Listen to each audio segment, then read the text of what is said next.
Today I'm going to give you 10 quick tips with a daily practice that if you follow these for a year, you're going to be almost fully recovered from nice guy syndrome all on your own.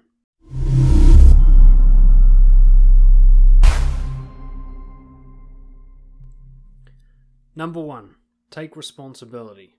Not just for being a nice guy, but for your entire life.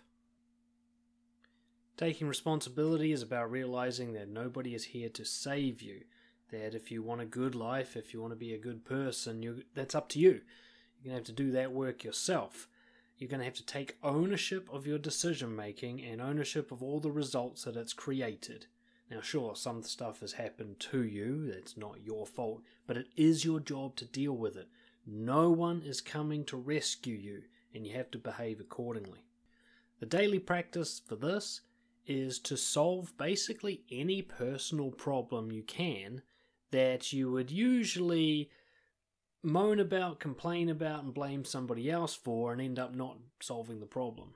For example, let's say you're renting an apartment and there's a stain on the bench that was left by the previous tenants. Sure, they made the mess, but you're going to clean it up because it's your place now. Number 2, my favorite, be more honest. Nice guy syndrome cannot survive powerful, transparent honesty. Now, being honest doesn't mean just blurting out every thought and feeling that comes into your head necessarily, but it does mean revealing the things that you usually hide in order to make people like you and in order to get approval and validation. Being more honest is about showing people who you truly are, what you truly believe, what you really want, at least as much as you possibly can with your current level of bravery. Daily practice is simply come up with one thing every day that you can reveal to someone that you're a bit uncomfortable revealing and that you usually wouldn't. You don't necessarily have to go all out and say something massively controversial that'll get you cancelled. You just need to say one little thing that you know they're probably going to react okay to, but you just don't feel comfortable saying it. For example, telling a friend that you used to have a crush on them. Tip number 3, be more confrontational. Confrontation is about assertiveness. It's about standing up for what you believe in. It's about making it known what you would rather have happen and what crossed your boundaries and upset you or hurt you or you believe is harmful to other people. In practice, this is as simple as disagreeing on something every single day. For example, if you're in a team meeting that you think could have been an email, just challenge the relevancy of the team meeting, saying, does this need to be a meeting, or could we just talk about this over email? Now, part of the reason for this video is to promote my new course on Udemy, Nice Guy Recovery. 5 hours of powerful content that you can go through in your own time to go into great depth and fully recover from nice guy syndrome and become a bold, masculine, confident person. Check it out below. I've got a link there. You can go have a look at it, see the reviews, see for yourself, and if you like it, buy it. And I'll tell you what, if you get in touch with me personally, dan@brojo.org, I'll send you a discount for 50% off. Tip number 4, be more brave. Bravery is about facing your fears, that old cliche of feel the fear and do it anyway. Bravery isn't about not having fear. Not having fear isn't bravery, that's just not having fear. Bravery is about doing something that makes you nervous, something where you anticipate a result that you can't handle, something that you would rather not do because it's emotionally uncomfortable or physically difficult for you. Bravery doesn't take much. It only has to be something you'd rather not do, preferably something that's good for you as well. Daily practice should be pretty straightforward. Find anything that makes you uncomfortable that you'd usually avoid, because nice guy syndrome is all about remaining emotionally stable as much as possible. It's all about control. Find something a little bit uncontrollable and dive into it. Doesn't need to be much, just needs to be something that scares you a little. For example, when you go to buy your coffee in the morning, make sustained eye contact with the barista. Tip number 5, be more decisive. Nice guys are terribly indecisive in general because we're afraid of upsetting people. We don't want to do something that might cause harm to others and therefore make them not like us. So we tend to wait for a green light. We tend to wait for somebody else to make the decisions for us. And for many nice guys, we have an entire life made up of decisions that somebody else made for us, and it's miserable. Being decisive simply means choosing for yourself without waiting for someone else to give you the go-ahead. For example, make dinner for the whole family without consulting your wife first about what you should be making. Tip number 6, lead and initiate. Nice guys are notorious for the thing I call green light syndrome. We wait for somebody else to tell us what to do. We're constantly following so that we can be sure that we're doing the right thing by other people's standards.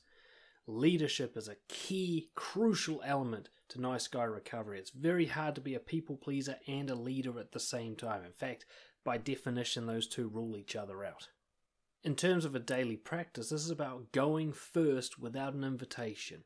It's about doing something that nobody asked you for and nobody gave you a green light or encouraged you to do, and you go first to set the model, to set the example, so that somebody else could follow if they wanted to. You're making it easy for someone else to do by doing it first. For example, tell someone that you're attracted to them, or just tell them how you feel about them without waiting for them to do it first, or without waiting for them to send you some sort of signal. Tip number 7, manage rather than control your emotions.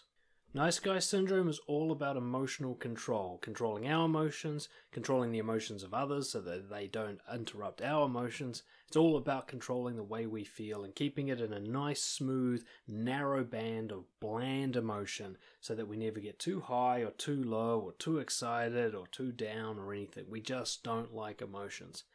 Recovery from nice guy syndrome is about getting over that. You need to become an emotional human being. And that does not mean an emotional wreck, does not mean becoming an absolute car crash of emotions, but a powerful person who allows and uses their emotions to their own benefit. In terms of a daily practice for people just getting into nice guy recovery in particular, this is about learning to just express emotions rather than hide them.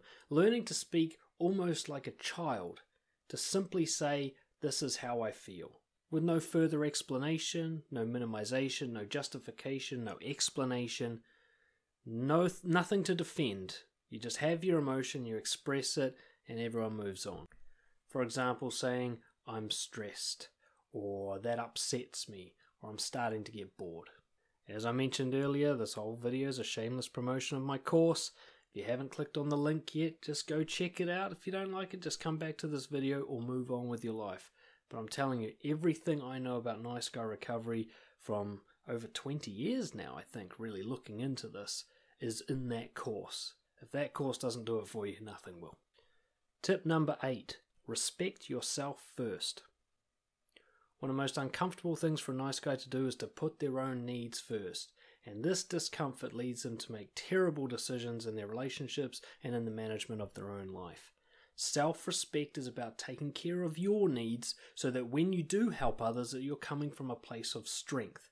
You never take care of other people's needs before yours because that does not serve either of you. In daily practice, this means identifying what your critical needs are for the day and ensuring that they are met before you start caretaking other people. Preferably, you don't actually take care of other people at all. You just help when asked for assistance. And even then, you make sure it's the best help they could get, which might not be your help. A great example of this is developing a morning routine.